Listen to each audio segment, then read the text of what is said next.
Sí que queríamos saludar a Javier Rufino. Buenas noches. Buenas noches, ¿cómo estás? Que es fiscal de sala, coordinador de Medio Ambiente y Urbanismo, y queríamos saludarle porque hemos podido ver un vídeo suyo a través de redes sociales en las que cuenta el papel que tiene la Fiscalía en esta lucha contra los incendios en la vertiente legal, y quería que también se la pudiera trasladar, fiscal, a los oyentes. ¿Por qué es importante también el papel de la Fiscalía en estos casos? Pues el papel de la Fiscalía es importante en primer lugar porque es la respuesta penal más inmediata que podemos tener a un fenómeno tan grave, tan preocupante como el de los incendios forestales, especialmente del tipo que estamos sufriendo en los últimos tiempos como consecuencia del cambio climático y de otros factores que son conocidos. La labor de la Fiscalía, por naturaleza, es de respuesta ante acciones que son delictivas. Y nosotros perseguimos delitos que son dolosos, es decir, intencionados, o de imprudencia. Las penas son muy elevadas y ese es nuestro ámbito, digamos, natural de actuación. Pero no solamente hacemos eso. Nosotros entendemos, no ahora, desde que yo coordino la red de los 204 fiscales especialistas aquí en España, no ahora, sino hace ya bastantes años, hacemos labores también de colaboración con el resto de administraciones en materia de prevención orientada a la posible investigación de un delito. Me explico. Cada año la Fiscalía pone en marcha una campaña de prevención de incendios forestales, normalmente en primavera. Recaba información sobre los lugares que tienen riesgo alto de incendio forestal, y una vez que tiene esa información, dentro de la unidad de la que dispongo, de la Fiscalía de Sala de Medio Ambiente, que son guardias civiles, agentes forestales, técnicos, etcétera, una red bastante amplia, pues requerimos a los distintos ayuntamientos y también a los particulares que son los responsables de mantener esa zona de riesgo forestal. Esto incluye, por ejemplo, la denominación que ya empieza a ser conocida en los últimos días o semanas, que son los planes de prevención de incendios forestales, sí, a los que están obligados sobre todo las administraciones locales. Entonces, cuando identificamos zonas como vertederos descuidados, campings, vías férreas en mal estado, vías tendidos eléctricos en mal estado, o cualquier otra zona que esté cerca de superficie boscosa o forestal, requerimos, insisto, a los titulares o los obligados a mantenerlo, y en el caso de que se omita esa obligación que concierne no solamente a las administraciones, sino también a los particulares, si se produce luego un incendio forestal por imprudencia, abrimos una investigación por delito imprudente de incendio forestal. Esa es, digamos, la mecánica más habitual que tenemos, que naturalmente es de contestación al delito, pero también tiene un contenido preventivo porque nos parece que una situación de alarma y de emergencia como la que vivimos en España, con una superficie boscosa que supera la mitad del territorio nacional y que va aumentando de una manera muy significativa en los últimos años, la justicia también tiene que dar una respuesta que no puede ser la de copia y pega de otros años, no puede ser meramente conservadora y repetir modelos que ya no valen. Nos queda apenas 2 minutitos, pero sí que querría preguntarle, porque ¿quiere decir esto que, por ejemplo, ayuntamientos que no tengan a punto un plan antiincendios podrían llegar a ser perseguidos penalmente? Bueno, en nuestro esquema penal no es posible una acusación contra los ayuntamientos como entidades, como determinadas entidades públicas, como comunidades autónomas o estados, pero sí a los responsables de esos ayuntamientos. De hecho, una práctica muy habitual en los últimos años en otras facetas del derecho penal, como son las cuestiones urbanísticas, hay multitud de sentencias condenatorias contra determinados responsables municipales o de otras administraciones públicas que no han cumplido sus obligaciones legales o que las han incumplido deliberadamente. Insisto, no es el ayuntamiento como tal, sino la persona que la dirige. España es el país con mayor superficie boscosa de toda Europa. Esto hace que el riesgo sea mucho mayor que en cualquier otro país. Se trata de detectar en primer lugar los lugares de riesgo de incendio forestal, sobre todo cuando son altos, determinar si tanto las administraciones públicas, comunidad autónoma, administraciones locales como los particulares están cumpliendo con los planes de prevención de incendios forestales o los planes de autoprevención, y si como consecuencia de ello, si no se han adoptado esas medidas, si se han omitido, se ha producido un delito de incendio forestal por imprudencia, por negligencia, es posible iniciar una investigación penal, sea desde la Fiscalía, sea desde los juzgados de instrucción, para delimitar posibles responsabilidades penales. Emilio, voy a dar unos datos. Ahora mismo los bomberos forestales de Madrid están contando que la situación está absolutamente fuera del alcance de poder extinguirse. Se están extendiendo las llamas. La propia Ayuso reconoce que es el peor incendio forestal de la historia, dice ella. Pero los bomberos que están jugándosela ahora mismo, por una parte están los que protestan. y que llevan tiempo protestando y diciendo que faltan medios. Ahora mismo se encuentran teniendo que sofocar esto, la UME también trabajando, pero absolutamente desbordados porque se la están jugando, pero con el viento se está complicando y mucho extinguir este incendio que está siendo tremendo. Están desalojando residencias de ancianos, urbanizaciones. ¿Cómo lo ves? Emilio. ¿Me preguntas a mí? Sí. Pues lo veo como te estaba diciendo. O sea, el año pasado Ayuso tildó esta huelga de forestales de una huelga ideológica y sin sentido. Y han estado ignorando a los bomberos forestales todo este año. Y cuando llegamos, resulta que no tenemos bomberos, no tenemos medios, no hay plan, se dejaron el 36% de las hectáreas sin limpiar. Hombre, yo creo que cuando se dice la culpa es de todos, es una manera de decir que la culpa no es de nadie. Aquí hay responsabilidades clarísimas. Las comunidades autónomas son las que tienen las competencias en materia de protección civil. Yo creo que no es mucho pedir que cumplan con su obligación. Y creo que no es mucho pedir que se tomen en serio cosas como, por ejemplo, el cambio climático. Tenemos una presidenta que nos recomendaba poner una maceta en la ventana contra el cambio climático. Bueno, pues el cambio climático también incide en estos incendios de tercera generación que son mucho más potentes y mucho más fuertes. Esa frivolidad brutal pone en riesgo vidas. Y claro que habrá muchas más responsabilidades. Hablabas de los ayuntamientos. El año pasado nos pusimos a mirar y prácticamente el 25% de los ayuntamientos no tenían hecho el plan de prevención de incendios. Pero es que la responsabilidad de supervisar eso, de nuevo, es de la Comunidad de Madrid. Entonces, no se trata aquí de librar una guerra personal contra Ayuso. Es que nos está poniendo en una situación de riesgo, oiga.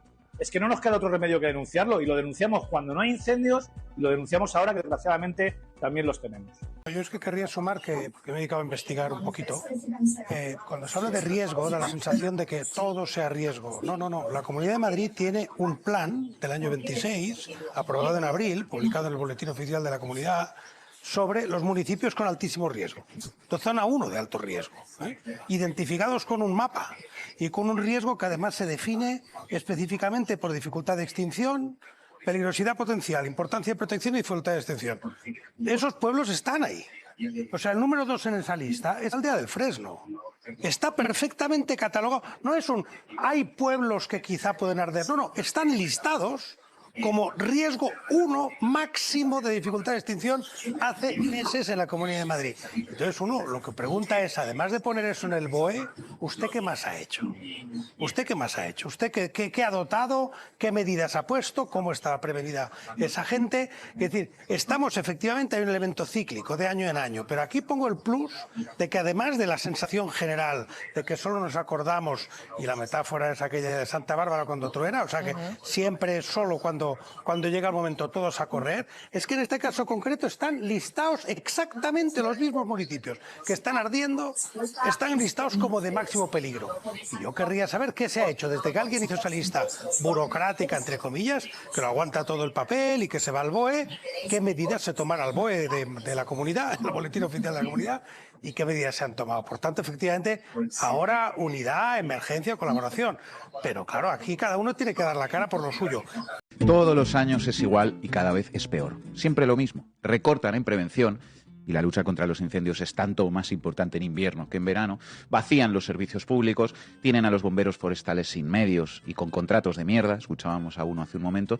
Encima les atacan y les amenazan a los que protestan cuando lo hacen y cuando se quema todo echan balones fuera y ridiculizan y culpan desde los despachos de Madrid, políticos y también mediáticos, precisamente a quienes conocen y habitan y trabajan y estudian el rural y quieren proteger el medio ambiente.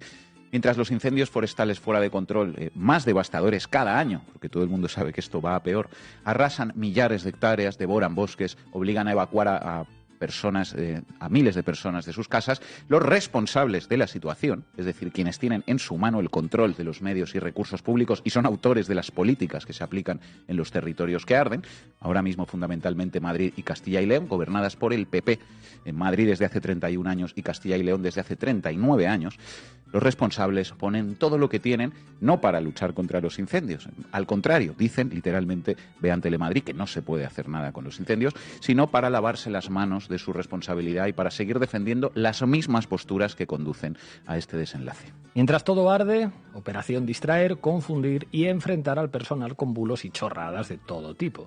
Y cuando el año que viene se vuelva a quemar todo, pues ya iremos viendo. Y esa operación propagandística se produce fundamentalmente, claro, a través través de los medios de comunicación alineados con ese sector político. La derecha, que repito por si a alguien se le olvida, casualmente gobierna desde hace décadas los territorios arrasados por las llamas y es responsable de la ordenación del territorio y de la situación de sus servicios públicos. Hoy los medios afines al PP y Vox están aquí para ayudar a construir el relato. Pues vamos a esa gestión, porque yo lo he preparado aquí, bueno, lo hemos explicado brevemente, pero quiero incidir en eso. La ley de montes, ¿prohíbe limpiar? ¿Prohíbe la quema? ¿O obliga a ello?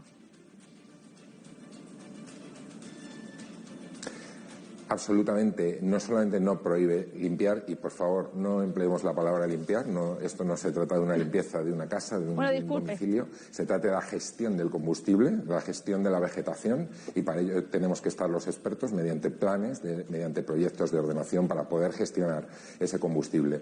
Entonces, absolutamente, o sea, los propietarios tanto privados, que son un 70% a nivel nacional, un 62% a nivel autonómico, están obligados a tener fajas auxiliares preparadas, gestionadas antes del 15 de junio para evitar estos incendios. Y los municipios, y evidentemente que son propietarios de montes, y la Comunidad de Madrid, que tiene una gestión delegada de esos montes de utilidad pública, pues también tiene que obligar y tiene que mantener los montes en adecuado estado. Y para ello hay un programa muy importante que es Madrid Forestal, que prevé unas inversiones muy potentes precisamente para labores de prevención de incendios forestales y que se ha implementado desde hace un año y lleva hasta 2030 pues un montón de inversión asociada.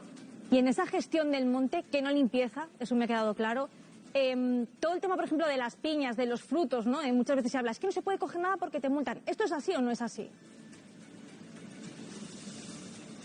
Se puede coger ramas, piñas secas abiertas que están en el suelo, y siempre para un uso doméstico. En el momento en el que quieras hacer algún tipo de explotación, de aprovechamiento, tanto de maderas, de leñas, de piñas, ya requiere una autorización, pero eso tenemos que entender que no es que sea una barrera que se pone a la gente pues porque no se quiere hacer ese aprovechamiento, sino que igual que ocurre en el medio urbano y que cuando hacemos una obra en un domicilio necesitamos pedir un permiso, pues hay que contar con una autorización de la Administración, en este caso de la Consejería de Medio Ambiente, para hacer este tipo de aprovechamientos. Pero a pequeño nivel, por supuesto que se pueden coger este tipo de ramas secas y de piñas secas que ya estén en el suelo. Sánchez, ¿eres un sinvergüenza? Volví a recordar que me gusta mucho la fruta y que España está en manos de este señor, que es un personaje que es lo más nefasto que hemos tenido en democracia, que es capaz de llevarnos al choque, es capaz de llevarnos a lo que sea, porque sabe que, por eso de la corrupción que le ata y le tiene totalmente